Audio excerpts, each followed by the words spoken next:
Oui, bonjour Monsieur Justin.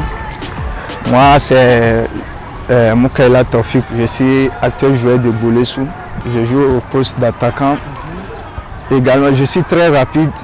Je peux faire du mal à tout moment. Mais tu sais, le football, ça nécessite des partenaires pour aider.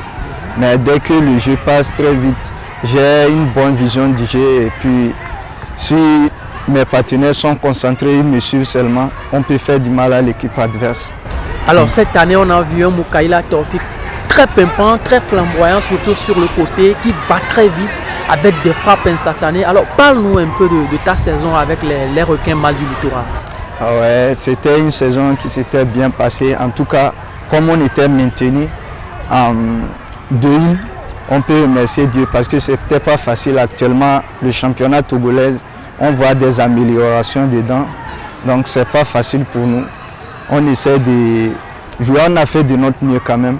On a fait tout notre possible. C'était pas facile, mais on essayait d'aborder. Bon, moi particulièrement, j'étais tellement concentré pour aider notre club, puisque c'est comme si c'est un pays pour moi aussi. Comme je joue là-bas, déjà je dois défendre les couleurs des requins mâles. Donc ils m'ont fait confiance, ils m'ont choisi, donc je dois les apporter. C'est ce qui me motivait à faire du mal et puis j'ai progressé cette saison. J'ai fait beaucoup d'espoirs, particulièrement j'ai marqué 3 buts, j'ai fait 2 passes décisives et ce qui nous a permis de gagner certains points aussi, puisque j'ai permis à l'équipe de gagner certains matchs. Et de se maintenir, en première division. Ouais, à 2-1. On a vu, juste après cette saison, vous avez été convoqué en sélection nationale lors du dernier stage qui s'est déroulé en Turquie. Alors parlez-nous un peu de ce stage-là, comment ça s'est passé? Ouais, c'était pas facile, c'était pas facile. Vous savez, si quelqu'un voyage pour son première fois en Europe, le climat aussi ça joue. Donc ça joue. On était parti, notre première séance, c'était pas facile quand on était arrivé, la fraîcheur. Mais on disait que c'était vers la fin comme ça, mais nous, comme on n'a jamais été en Europe, on sentait trop de fraîcheur. Donc ce qui nous a un peu rendu timide. On n'arrivait pas à s'entraîner bien dès le premier jour, mais par après, on s'est adapté à la saison, et à leur climat et puis on a commencé les entraînements, ça allait de mieux en mieux. Ça avait arrivé là-bas aussi, côté alimentation, c'est pas facile. Mais on faisait de notre mieux pour s'adapter, puisque dans le football, tu peux être appelé. Actuellement, c'est notre rêve ça, être en Europe. Donc, dès qu'on a fait le premier pas, il faut être un peu, se donner un peu. Le football, c'est du sacrifice pour pouvoir être en forme. Donc, on faisait le mieux. Et c'était ce qui s'était passé là, c'était bon quand même. Voilà une première réussie avec cette sélection. On avait également vu que vous avez joué parmi les grands, vous avez également joué parmi les espoirs, c'est-à-dire les U23 qui se préparent pour la CAN de la catégorie. Alors dites-moi comment ça s'est passé. On a vu les U23 gagner 2 matchs et tu étais sur le couloir avec tes gestes comme tu as l'habitude de le faire. Comment ça s'est passé l'adaptation avec les joueurs que tu n'as jamais vus? On avait vu des binationaux dans cette sélection U23 là. Comment ça s'est passé l'adaptation? Parce qu'en 2-3 jours d'entraînement, on a vu un collectif hulé qui allait vite avec un dispositif tactique de Paolo Duarte qui a bien marché. Ah ouais, c'était un travail énorme que les coachs ont fait. Particulièrement, moi je les félicite quand même. Ils ont fait un bon boulot là-bas. Ils ont fait un bon boulot. Ils nous ont permis en peu de temps d'être ensemble. Moi-même j'ai aimé ça. À base de leur entraînement, leur explication, il suffit d'être concentré et puis ça passe. Donc c'était ça. Ils ont pris beaucoup de temps pour nous expliquer les choses. Et on est concentré, on suivait à l'être et puis ça marchait. On se sentait à l'aise, on dirait qu'on jouait ensemble. Or, c'est les autres qui venaient des pays différents. Mais en quelques temps, on a pu être ensemble, on jouait. C'est qu'on s'est fait confiance et avec la confiance des coachs aussi, ça nous a permis d'être libérés. On faisait notre jeu comme on a l'habitude de faire au pays et puis ça marchait. On a pu gagner les 2 matchs qu'on a joués. Et en même temps, il nous avait permis de jouer avec les seniors. Ils faisaient une statistique qui me plaisait aussi, puisque pour voir un joueur s'il peut être au niveau, donc il faut qu'il joue dans U23, il vient jouer avec les seniors aussi. Donc il faisait une stratégie quand on s'entraîne le matin avec le U23. La soirée en même temps, il sélectionne au moins 3 ou bien 5 joueurs comme ça pour aller s'entraîner avec les seniors, pour voir est-ce que nous sommes prêts à jouer parmi les seniors, et c'est ce qu'il a fait. Et on était à l'aise même avec les grands, on jouait bien. Donc ce qui a fait, quand il avait convoqué la liste aussi, il y a eu certains U23 qui sont montés. C'est ça. Voilà, on dit Moukaïla Taoufik, c'est également ce joueur-là qui va jouer en sélection locale, puisque tu fais partie de la liste qui est parti faire 2 matchs amicaux en Algérie contre la sélection algérienne. Vous vous préparez pour les éliminatoires du championnat d'Afrique des Nations, le CHAN, qui aura lieu justement en Algérie. Alors dites-moi, après le tirage au sort, vous êtes tombé sur le Niger. Comment est-ce que tu te prépares pour cette compétition qui va être la première dans ta carrière? Bon, concernant la compétition, on doit toujours travailler, puisque le football, il ne faut jamais baisser les bras. Même si tu joues avec un adversaire qui tu crois qu'il est faible, tout ça, il faut toujours travailler, puisque actuellement il n'y a pas une équipe qu'on dit qu'il est faible, parce que toute équipe peut surprendre les gens. Par exemple, le premier match qu'on a joué des éliminatoires avec l'équipe Swatini ou bien quoi. Donc il nous avait surpris, mais on travaille quand même. On se sentait, les supporters croyaient que c'était une petite équipe qui ne pouvait pas nous faire du mal. Mais vers la fin, ils ont montré qu'actuellement, il n'y a pas une petite équipe.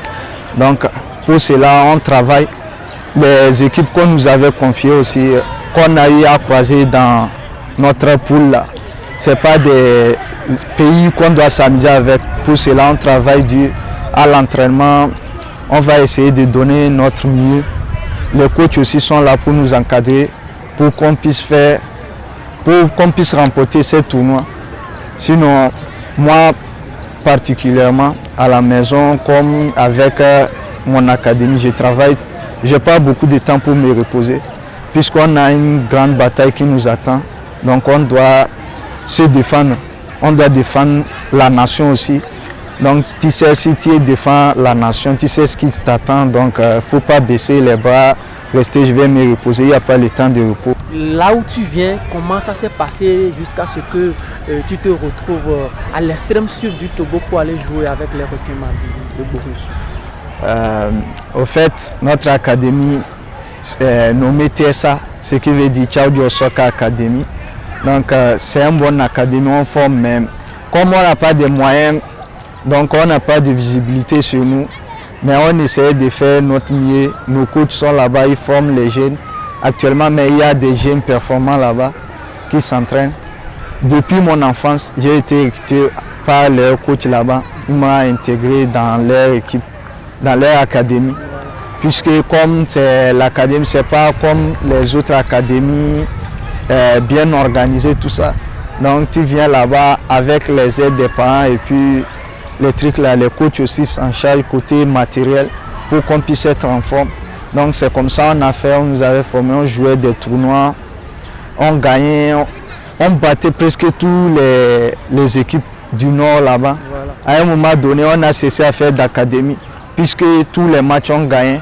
Nous, mais on se sentait plus puissants, donc on commençait par jouer avec les grandes équipes, particulièrement les 2-3, les 2-2-1. Parfois on joue avec les sélections de ceux qui viennent. Pour voir si ces équipes peuvent sélectionner certains jeunes du centre pour le championnat. Pour voir est-ce que nous-mêmes on est au niveau de jouer aussi, on peut jouer à ce niveau. Voilà. Et c'est comme ça, ça s'est fait. On a fait des preuves, on gagnait certains matchs, on jouait les matchs nuls. Parfois on nous battait aussi. Donc ce qui a fait que les entraîneurs aussi ont vu qu'ils ont des talents qui peuvent servir dans les clubs, dans les autres clubs comme première division, deuxième division comme ça. Voilà. Donc on a essayé de faire les premiers pas avec nous et puis moi je me suis retrouvé Avec Bolesso et puis ça a marché. Et c'est cette saison, c'est ta deuxième saison avec les Requins Mâles. En tant que joueur, tes objectifs, tes ambitions, qu'est-ce que tu aimerais faire avec ta carrière? Où est-ce que tu aimerais jouer demain par exemple? Tes rêves, tes ambitions, puisque le nom de cette rubrique, Nière des Gaules, c'est-à-dire près du but. Nous sommes près du but, voilà le poteau derrière nous. Parlez-nous justement de tes ambitions, de tes projets. Tu sais, un footballeur, si tu joues vraiment, tu sais, ton métier c'est le football, il faut rêver haut. Il faut rêver haut. Surtout si on est en Afrique, jouer le football, c'est pas facile. Donc, moi, j'envisage jouer le haut niveau en commençant par Bolesso. C'est déjà un pas, deux hymnes. Et actuellement, je suis avec la sélection locale avec U23 aussi. J'espère jouer un jour en équipe nationale A et jouer à l'extérieur aussi.